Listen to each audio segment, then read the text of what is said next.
I've spent the last 25 years trying to understand how to get people in organizations to perform.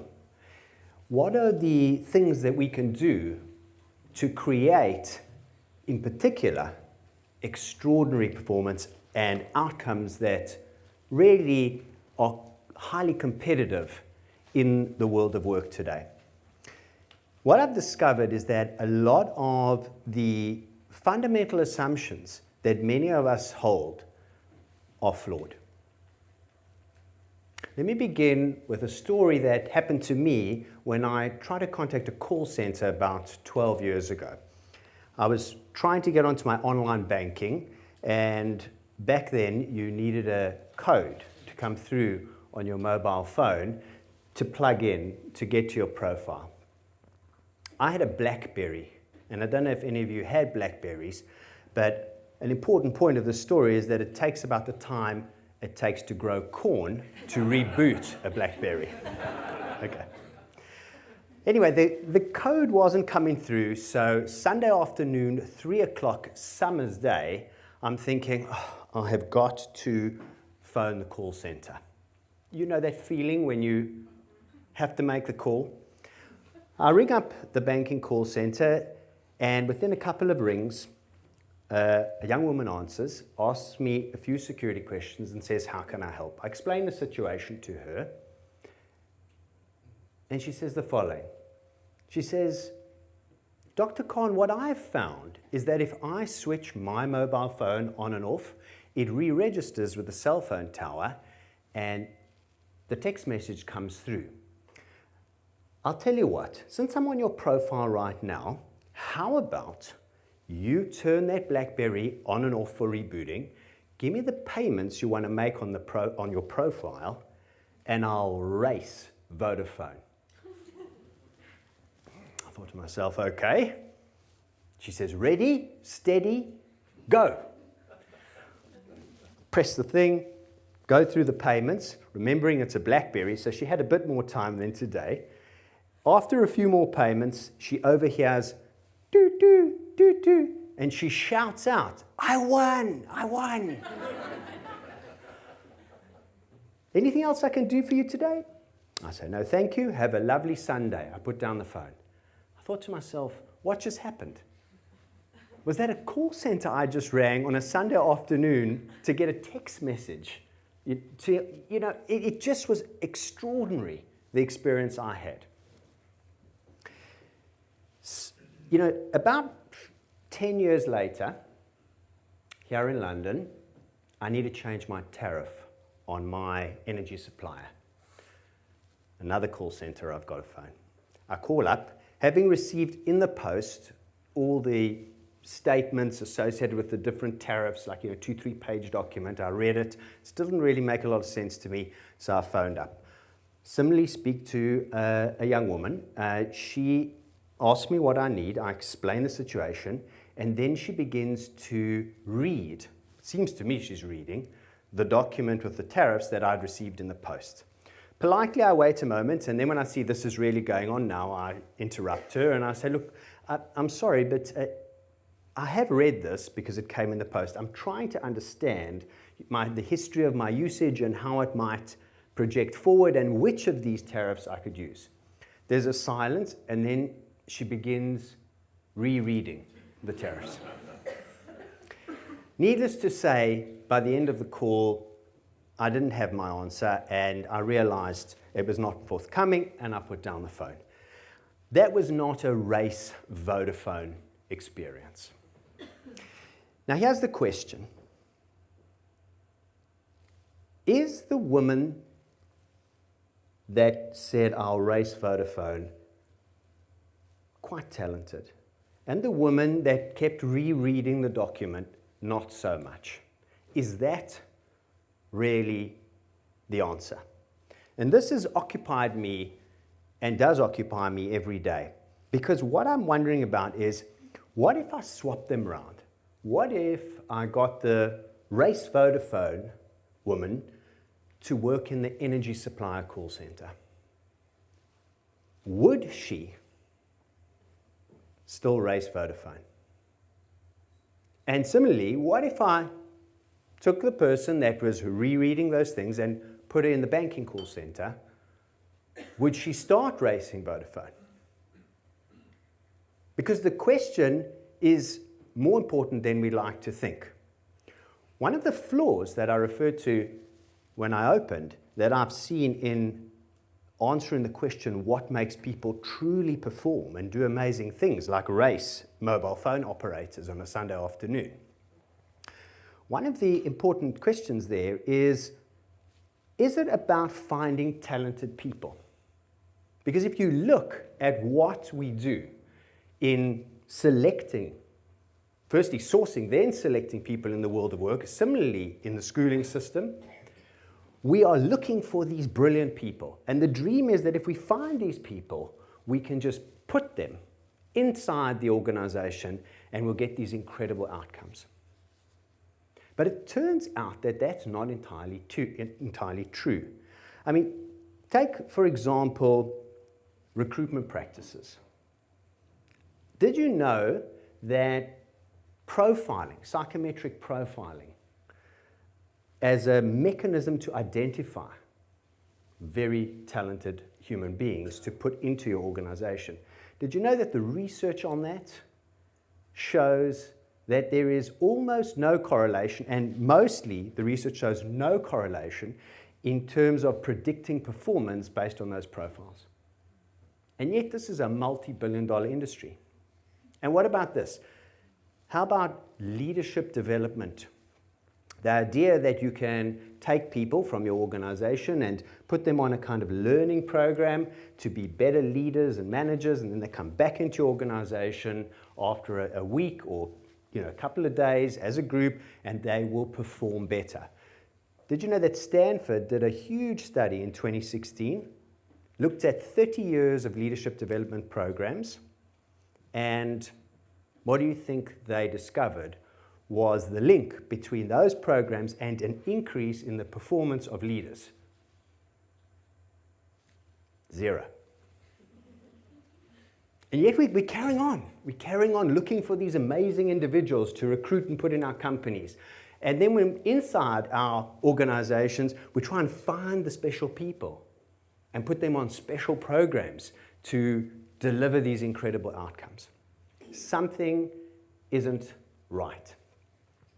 So here's what happened with that call center. It turned out that the Race Vodafone call center, I was able to visit it years later. By chance, I visited it. And when I went into that call center, it didn't look like a call center at all. In fact, it looked like a games room. It had lots of natural light and plants. There was music playing. People literally had the sort of mic, on their mouth, and whilst talking to a client, they were busy with mini golf or throwing balls. There was free food and coffee. There was energy. There was actually a bit of a noise going on. It was the kind of place that you'd want to hang out even if you weren't at work. There was comfortable chairs for people to sit on and take breaks. What does a call center look like? In my mind, a call center, and I'm imagining that the energy suppliers call center looked like this, was kind of banks of tables with people sitting at them, clocking, reading off scripts. Now I think back to the woman who was racing the mobile phone operator, and I think to myself, hang on a second. When she said, I won, who was she speaking to?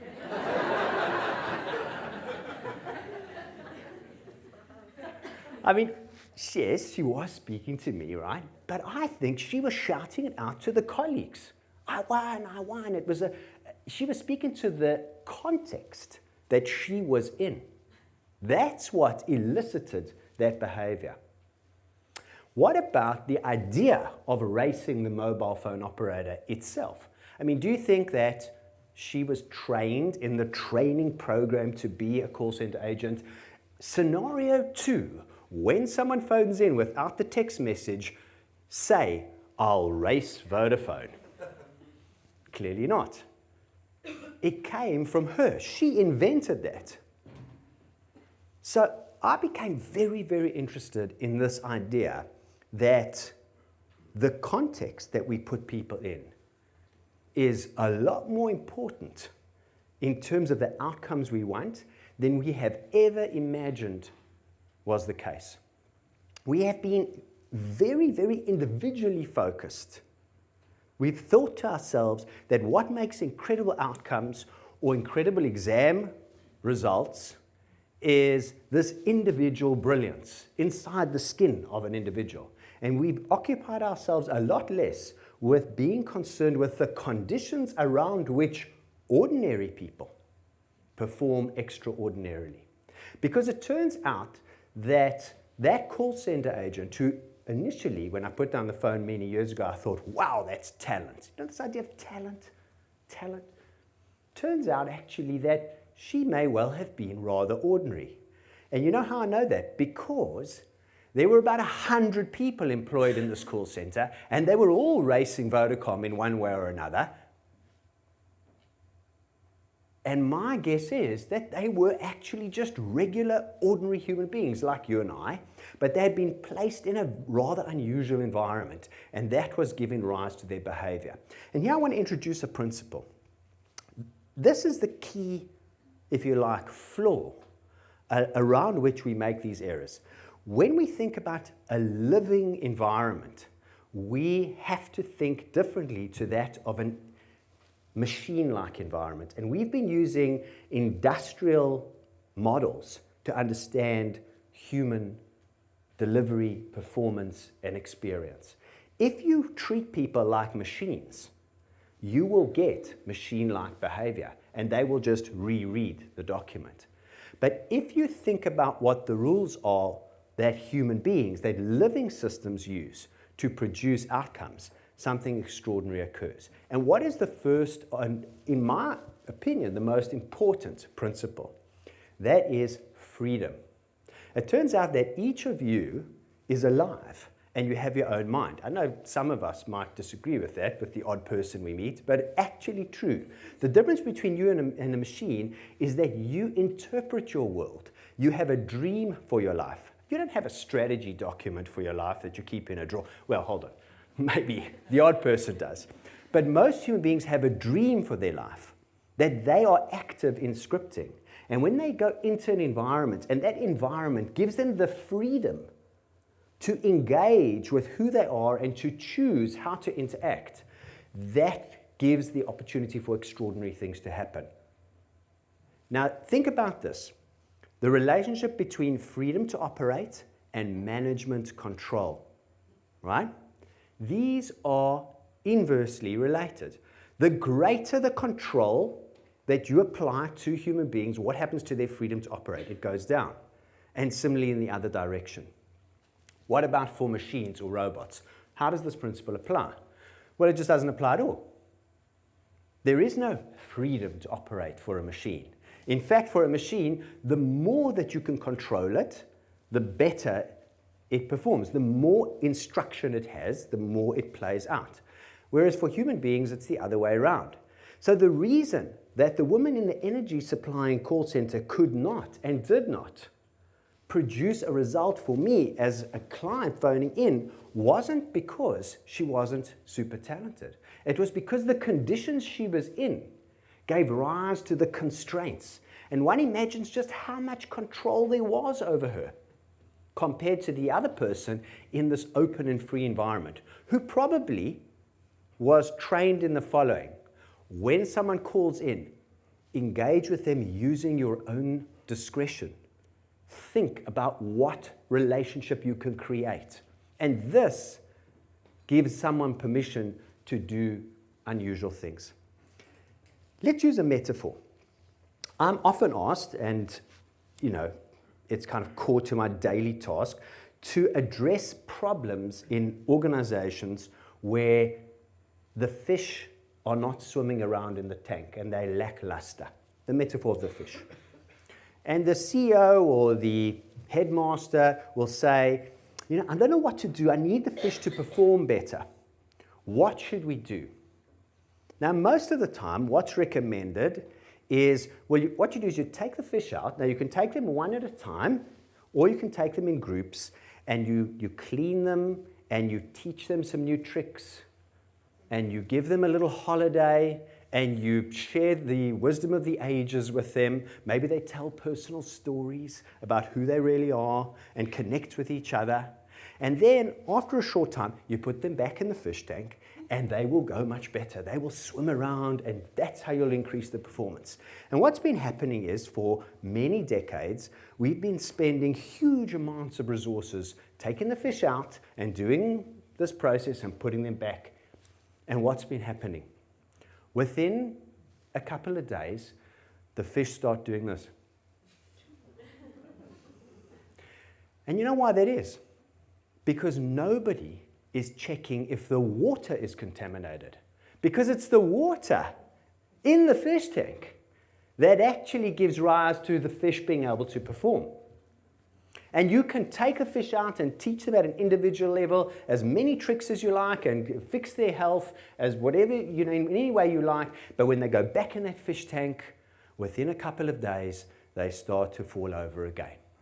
Where I want to end with this is to say, let's look at a paradigm shift around what it is that makes people extraordinary. Let's stop thinking that what makes people extraordinary is some individual little special thing that they've got inside themselves, that they were either lucky to have or they practiced for 10,000 hours to get. And you've got to find those people and stick them into your shop or your school or your company, and that's how you'll go better. Let's move away from that and let's start to say, hold on a second. All people are actually extraordinary if placed in an extraordinary environment. All people are extraordinary if placed in an extraordinary environment. And let's focus on the environments within which we place people more than on selecting the cogs in the machine that are the better cogs or the fancier ones or the shiny ones. And that should, in many respects, change the world that we live in. Thank you.